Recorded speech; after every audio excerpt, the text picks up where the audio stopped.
Christophe, bonjour. Je suis ravie et honorée de te recevoir aujourd'hui sur Mon Quotidien TV. Eh bien, ça me fait plaisir aussi, Auré. Bonjour. Super, bonjour à toi. Alors, j'ai regardé ton site web, ta filmographie, plein de choses, mais je vais commencer par une question. Tu t'en es remise, ça va? Ça m'a pris du temps. Mm. Je vais commencer par une question peut-être basique mais importante. Dans ton métier, dans ton cœur de métier, être acteur, c'est jouer, c'est aimer se transformer, s'inventer, se réinventer, inventer. Et pour ça, paraît-il, il faut avoir gardé une âme d'enfant.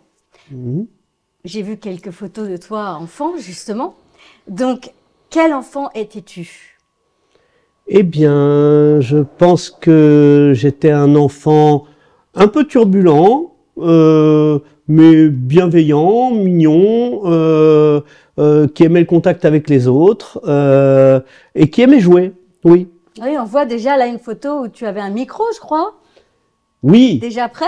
Oui, oui. J'aimais bien tout ce qui était chansons, spectacles, voilà, c'est venu très tôt. C'est venu très tôt, ok. On reviendra un petit peu justement sur cette... Ouais. Et je ne peux que te donner raison, effectivement, le terme « jouer » est très adapté à ce métier, c'est essentiel. Il faut rester dans le jeu, dans l'amusement. Merci.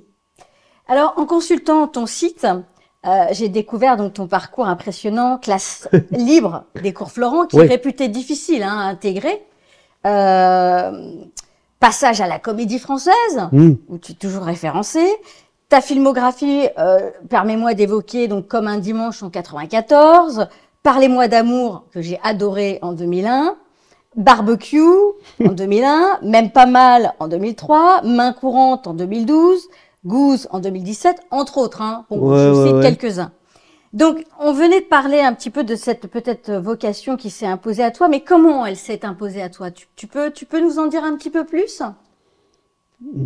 Eh ben, je crois qu'à un moment donné, c'est ce qu'on appelle les vocations ou les choses auxquelles on peut pas tellement échapper.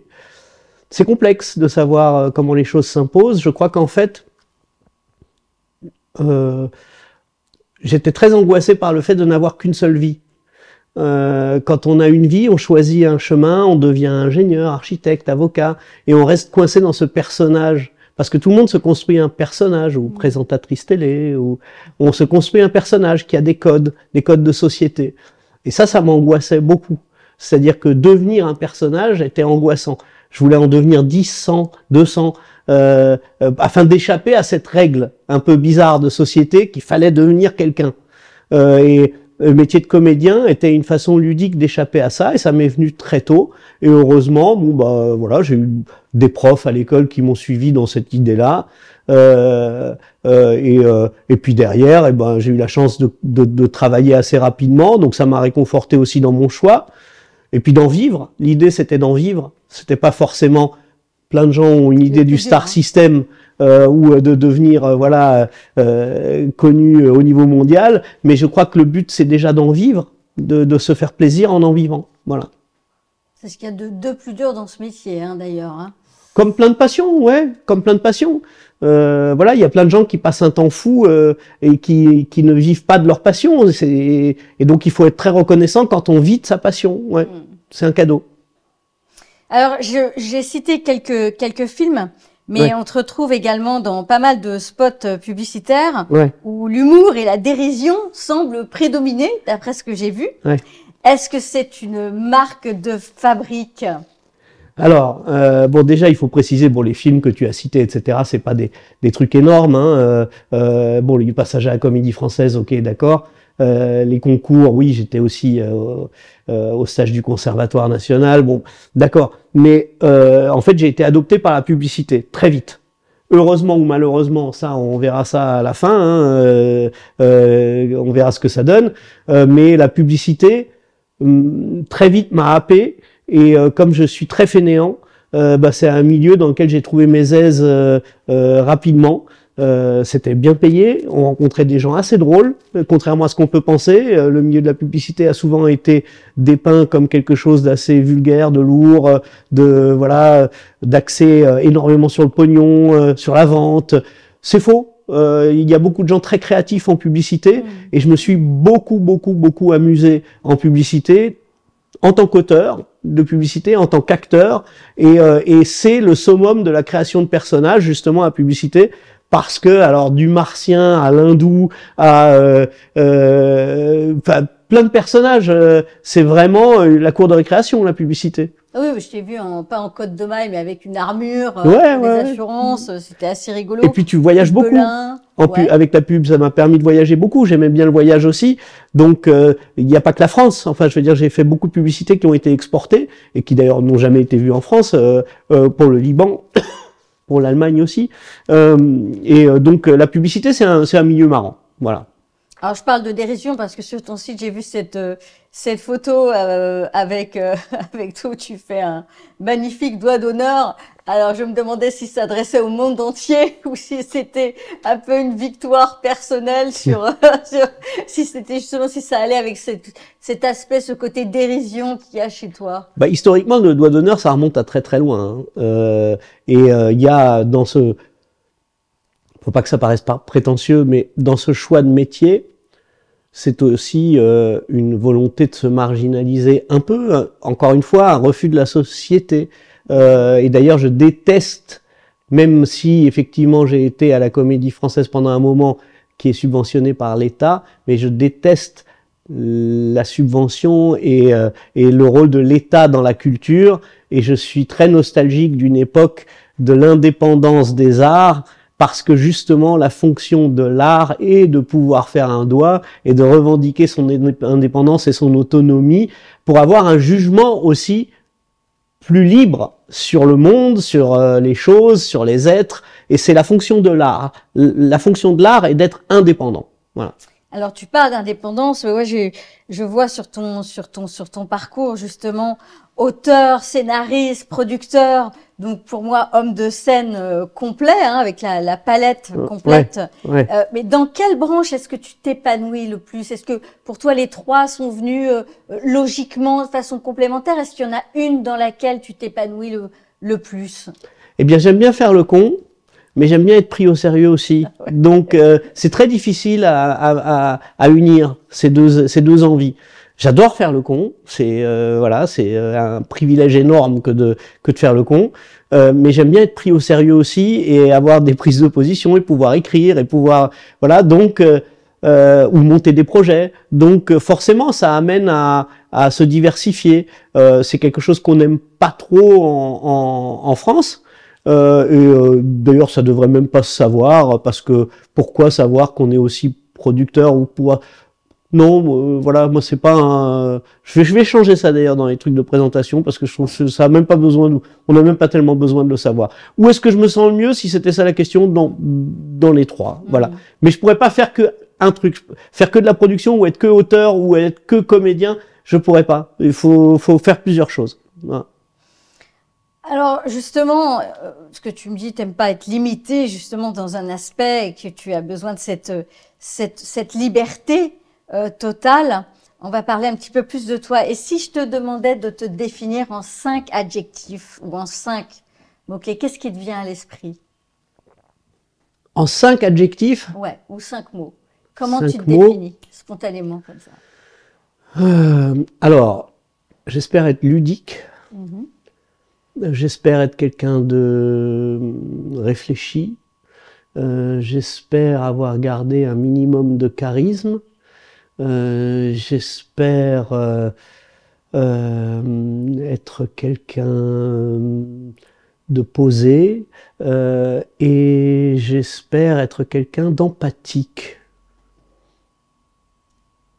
Bien, c'est riche. C'est ce que j'espère. Je ne sais pas si c'est ce que je suis. Mais il faudrait que ce soit quelqu'un d'extérieur qui dise ces choses-là. C'est très difficile de parler de soi. Voilà.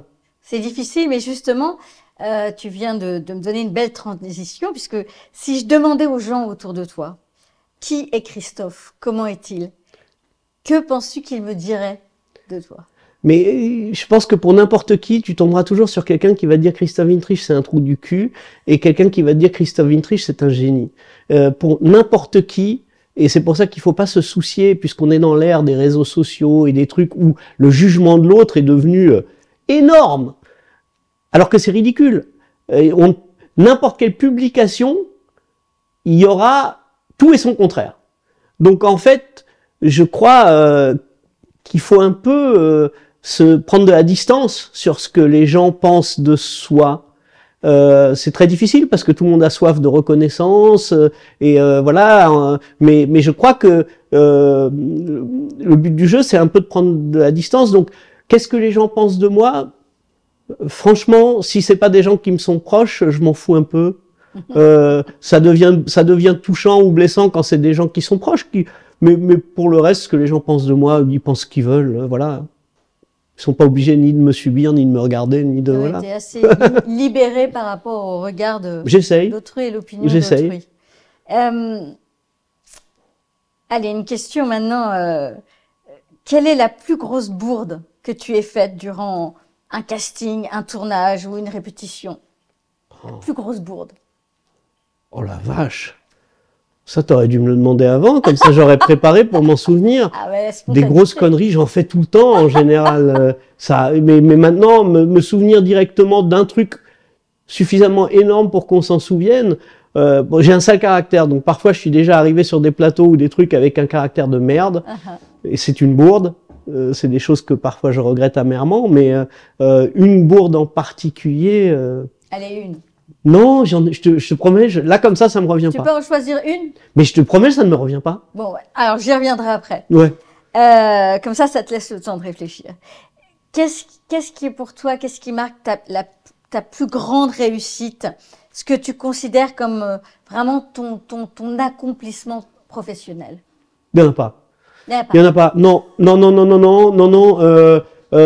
Encore une fois, j'essaie de maintenir ce côté un peu pas artisan, mais c'est-à-dire que l'essentiel c'est de travailler. Après, il y a des choses, si tu veux, où j'ai pris plus de plaisir que d'autres à faire, ou par exemple, la publicité Clash Royale a eu beaucoup de répercussions parce qu'elle a été multidiffusée. Elle a été diffusée aux États-Unis, ce qui était très surprenant. Donc ça fait plaisir quand quelque chose qu'on a fait a beaucoup d'écho. Ça veut pas pour autant dire que d'un point de vue qualitatif, c'était ce qu'il y avait de mieux, pas du tout. Alors ton plus beau rôle pour toi? Oh, je sais pas, il y a pas de quoi. Non, franchement, j'aimerais bien pouvoir dire ah là là, ça extraordinaire. Ouais. Non, il y a pas. Non, ça serait très puant et très prétentieux. Voilà, et je crois que c'est toujours ce qui est à venir qu'il faut attendre, et j'espère, parce que même si j'ai beaucoup travaillé ou voilà, ce que j'ai fait reste maigre. D'autres comédiens diront bah c'est super, t'es encore là, tu bosses. C'est vrai, c'est l'essentiel. Mais j'espère surtout que c'est ce qui va venir, parce que je suis pas encore satisfait de ce que j'ai fait. Voilà. Donc t'es pas encore satisfait. C'est-à-dire, est-ce que chez toi t'as remarqué des axes sur des décennies de progression particulière dans ton jeu, dans tes mises en scène? Est-ce que tu as eu des périodes particulières ou les Alors c'est très drôle. Tu parlais de la classe libre tout à l'heure. François Florent, il m'a donné la classe libre quand j'avais 20 ans. Non, 21. Dans ces eaux-là, je sais plus. Une fois qu'il m'avait donné le concours de la classe libre, il était venu me voir et il m'avait dit mais tu veux devenir comédien, t'es sûr? C'était très troublant. Je dis oui. Pourquoi? Il me fait mais t'es pas assez con pour devenir comédien. Oh, moi j'étais complètement dérouté. Il me dit bon, je t'ai donné le concours de la classe libre parce que tu le mérites. Mais tu vas faire d'autres choses à côté. Je dis ah bon? Il dit ben oui. J'ai dit est-ce que tu vois? Il m'a dit est-ce que tu vois beaucoup de gens qui te ressemblent physiquement? J'avais 20 ans, hein, qui te ressemblent physiquement à la télévision ou voilà. Je dis non. Et il me dit et dans la rue, t'en vois beaucoup qui te ressemblent? Je fais non. Il me dit bah tu sais que la télévision et le cinéma c'est le reflet de ce qu'il y a dans la rue. Donc tu vas devoir attendre longtemps avant de travailler. Parce que les mecs de 20 ans, ils ont pas ta gueule, et ils ont pas ton esprit, et ils ont pas ton intelligence. Donc on va pas te faire travailler à 20 ans. Ils m'ont dit tu vas travailler à partir de 50 ans. Il me dit est-ce que tu t'en rends compte? Ouais, bah, faut se prendre ça dans la gueule quand on a 21 ans. Mais il avait pas tort. Il m'a dit à 50 ans, ton esprit sera en adéquation avec ton physique. Et là, les réalisateurs vont commencer à se dire ah, on peut pouvoir le mettre dans tel ou tel rôle. Mais à 20 ans, on peut pas te mettre dans des rôles principaux ou dans des trucs parce que personne te ressemble. Personne te ressemble. Il me dit, c'est ta force, mais en même temps, c'est ce qui va faire que tu vas attendre longtemps. C'est visionnaire. Mais il était très visionnaire. Il était très marrant, François. C'était un drôle de type. Drôle de type. Des projets, là, pour cette année, en cours, dans ton là, c'est marrant, cette année, je m'axe beaucoup sur la radio. Ouais. Et aussi sur de l'écriture. Voilà. Et alors que je disais, je vais faire que ça, là, j'ai repassé les castings pour des grosses pubs au niveau international de nouveau, ce qui arrive toujours à des moments où ça me surprend. Donc, on sait pas, on se laisse surprendre par ce qui arrive.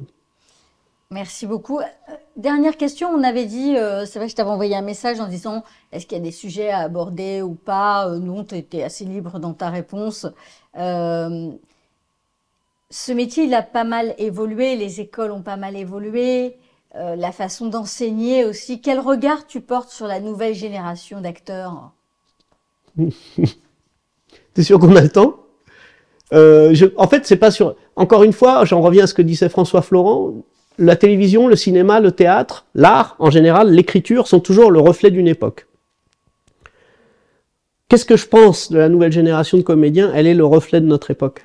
C'est-à-dire que c'est assez insipide, c'est assez creux, c'est assez pantouflard. En plus, l'ère des réseaux sociaux fait que les gens font extrêmement attention à ce qu'ils disent. Tout est contrôlé, pesé, et il y a très peu de liberté. Et ce qui fait que les natures dont l'art a besoin, les caractères dont l'art a besoin, disparaissent petit à petit. On arrive à quelque chose de très lisse. Exactement comme l'évolution du design automobile. Une Ferrari ou une Aston Martin, ça a pu être magnifique. Actuellement, Aston Martin, Ferrari, Lamborghini, toutes les bagnoles se ressemblent. Elles sont insipides, elles ont la même ligne et elles font plus bander personne. C'est-à-dire que on ne fait plus les courbes au crayon, tout est informatisé et aseptisé. Et malheureusement, j'ai rien contre les comédiens de la nouvelle génération ou qui ont 20 ans actuellement, au contraire. Mais ils correspondent à leur époque. Il y a quelque chose d'assez lisse, d'assez aseptisé et qui, malheureusement, pour moi, ne peut pas servir de grand texte ou de grande cause et encore moins d'opinion politique. Je te remercie beaucoup. On va pouvoir passer à un petit florilège de photos te concernant, qui sont assez... Et là, c'est très drôle. Par exemple, cette photo-là, c'est un truc où, au Liban, j'ai fini sur des bouteilles de vin, parce que j'ai fait 5 pubs pour du vin au Liban, pour une grande marque de vin, et ça m'a beaucoup fait rire, et de voir qu'il m'avait collé sur les bouteilles de pinard. D'autres comédiens seraient peut-être horrifiés de dire qu'est-ce que c'est, etc. Moi, ça me fait rire. Non, c'est plutôt décalé. Ah, voilà, c'était durant le tournage des films Xara, voilà. Ouais. Voilà, là c'est une ancienne génération dont on pourrait parler pendant longtemps, une grande, qui est Jean-Paul, que j'ai pu croiser, voilà, et qui était pour moi un exemple de carrière et surtout d'être humain exceptionnel. Mais ça, il faudrait qu'on fasse une autre émission pour en parler plus dans le détail. Mais quand tu me demandes ce que je pense de la jeune génération, c'est très con de dire que je suis un peu nostalgique des natures qui ont pu exister, mais je le suis vraiment. C'est-à-dire que voilà.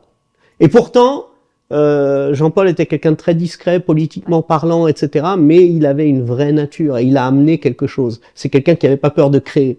Là, actuellement, on est dans quelque chose où les comédiens ont peur de créer. Il y a des codes de jeu qui sont fous, quoi. Il faut pas dépasser, il faut pas truc, etc. C'est un peu anxiogène.